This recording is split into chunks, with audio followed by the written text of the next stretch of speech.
Alléluia. Voici le moment tant attendu est arrivé, ce fameux rendez-vous avec les 15 minutes de grâce et de vérité avec le pasteur Mickey Hardy. Aujourd'hui, je vous ai réservé un très beau cantique que vous connaissez tous et que je vous invite à chanter avec moi, car ta bonté vaut mieux que la vie. Car ta bonté vaut mieux que la vie, car ta bonté vaut mieux que la vie. Mes lèvres célèbrent tes louanges, j'élèverai mes mains en ton nom.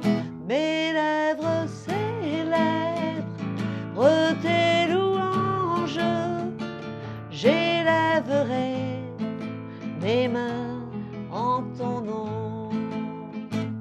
Laï, laï, laï, laï, laï, laï, laï, tous ensemble. Laï, laï, laï, laï, laï, laï, laï. Laï, laï, laï, laï, laï, laï, laï. Laï, laï, laï, laï, laï, laï, laï. Laï, laï, laï, laï, laï, laï, laï. Laï, laï, laï, laï, laï, laï, laï. Laï, laï, laï, laï, laï, laï, laï. Laï, laï, laï, laï, laï, laï, laï. N'est-ce pas un très beau cantique que nous devons absolument reprendre dans nos assemblées et qui glorifie Jésus? C'est au tour maintenant du pasteur Mickey Hardy. Dans cette fameuse série des déclarations des apôtres, il va partager aujourd'hui à partir de Éphésiens 4, versets 26 et 27, où Paul nous encourage et nous dit que le soleil ne se couche pas sur votre colère. Mes frères et sœurs, qui d'entre nous ne se met pas en colère? Donc c'est un verset qui s'applique à chacun de nous. Qui d'entre nous vraiment ne se met pas en colère? Et est-ce qu'il y a des choses que nous devons faire quand on se met en colère? Et surtout, est-ce qu'on doit absolument attendre que le soleil se couche? Donc sans plus tarder, écoutons le pasteur Mickey Hardy et je vous retrouve tout de suite après. Bonjour à tous les frères et sœurs qui sont avec nous régulièrement, fidèles. Et je crois qu'après ce chant d'Audrey, aujourd'hui, nous sommes prêts à entendre la parole de Dieu et avec un cœur ouvert, prêts à nous soumettre à la parole de Dieu, à tout ce que le Seigneur nous demande. Je vous rappelle notre épisode 12 et nous parlons bien sûr sur les déclarations des apôtres dans ce thème qui, je crois, nous encourage tous les jours. Et je vous rappelle que nous parlons dans cette émission de 15 minutes de grâce et de vérité, les choses qui nous encouragent, qui nous exhortent et qui nous emmènent à regarder à nous-mêmes, nous inspecter, non pas pour se condamner, mais afin que nous puissions nous redresser et que le Seigneur puisse nous guider, nous conduire. Donc c'est une grâce de pouvoir tous les jours être avec vous pour parler de la parole de Dieu. Et comme nous tous, nous traversons des moments difficiles, comme nous tous, nous traversons des épreuves et que la vie n'est pas toujours facile, c'est bien de pouvoir entendre la parole de Dieu et permettre au Seigneur de nous relever, de nous encourager et bien sûr aussi de nous ramener dans la voie de l'esprit et ne pas laisser notre chair prendre le dessus, ce qui est très important pour nous. Donc, déclaration des apôtres, nous allons lire à partir de l'épître de Paul aux Éphésiens. Épître de Paul aux Éphésiens, nous lisons dans le chapitre 4. Nous lisons deux versets, verset 26 et verset 27. Et nous lisons comme suit. Si vous vous mettez en colère, ne péchez point, que le soleil ne se couche pas sur votre colère, et ne donnez pas accès au diable.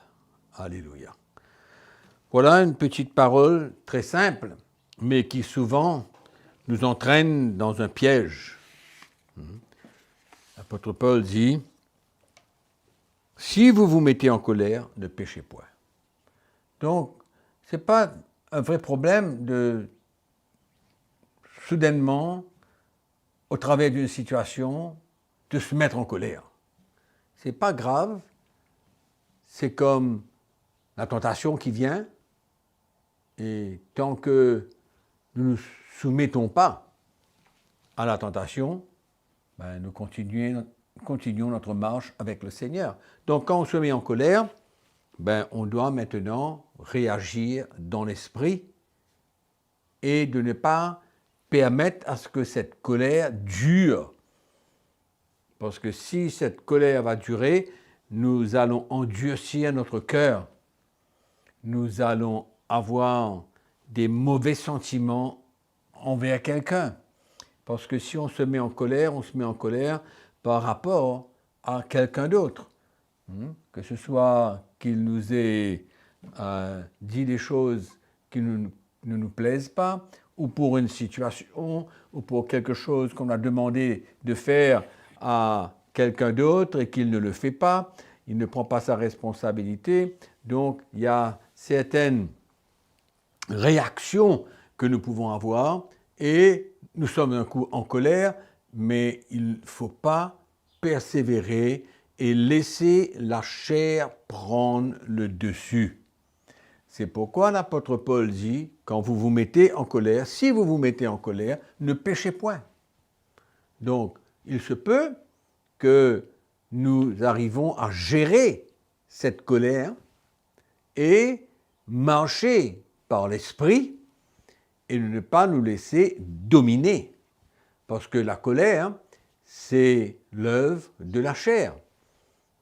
L'œuvre de la chair. Mais si nous nous ressaisissons et nous rétablissons l'ordre dans notre cœur, ben, nous allons terminer avec ce moment où nous avons pu, allons dire, nous laisser aller, mais le Seigneur qui voit nos cœurs, et quand nous nous redressons rapidement, ben, on ne entre pas dans une étape où cette colère prend le dessus, et puis on arrive à vraiment garder, allons dire, des réactions négatives vis-à-vis de quelqu'un. Et alors là, ben, il nous faut redresser notre cœur. Parce que Paul va un petit peu plus loin, et il vient dire que le soleil ne se couche pas sur votre colère. Qu'est-ce que cela veut dire? Ça veut dire qu'on doit maintenant régler cette situation afin que quand on va se mettre au lit, on va se coucher, cette colère qui a pu dégénérer d'une manière ou d'une autre, à avoir de l'animosité dans notre cœur, l'amertume vis-à-vis de quelqu'un, mais qu'on n'arrive pas à dormir dans cet état de cœur. C'est là d'où vient le problème.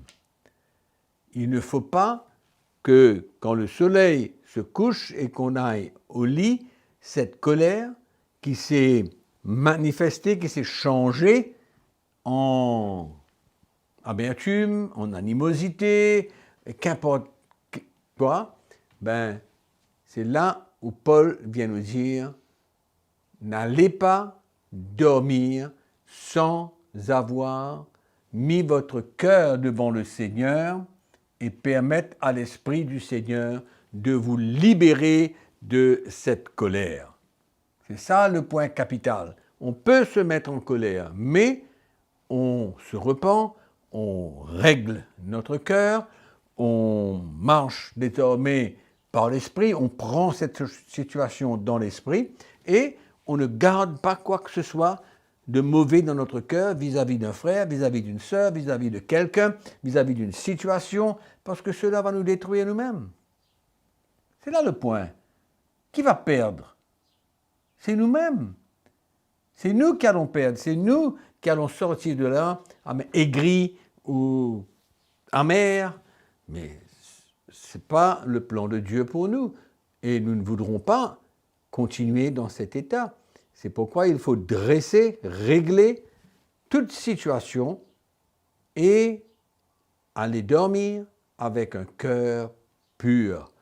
Et que cette situation-là, nous ne la transportons pas avec nous, mais qu'on laisse cette situation derrière nous en pardonnant, en relâchant et en mettant notre cœur clair. Alors c'est ça que est important, que l'apôtre Paul veut vraiment nous encourager.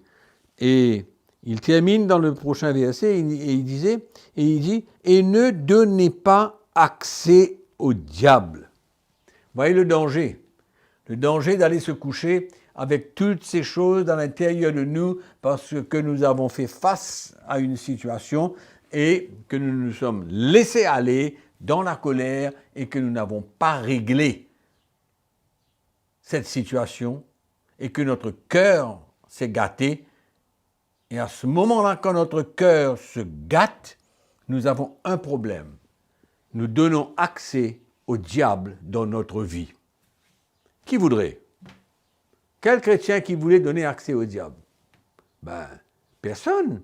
Mais le fait demeure que l'apôtre Paul nous dit que si nous ne réagissons pas dans l'esprit et que nous ne relâchons pas cette situation et que nous ne demeurons pas dans la colère, amen, là le danger. Le diable aura un accès, mais nous voulons fermer toutes les portes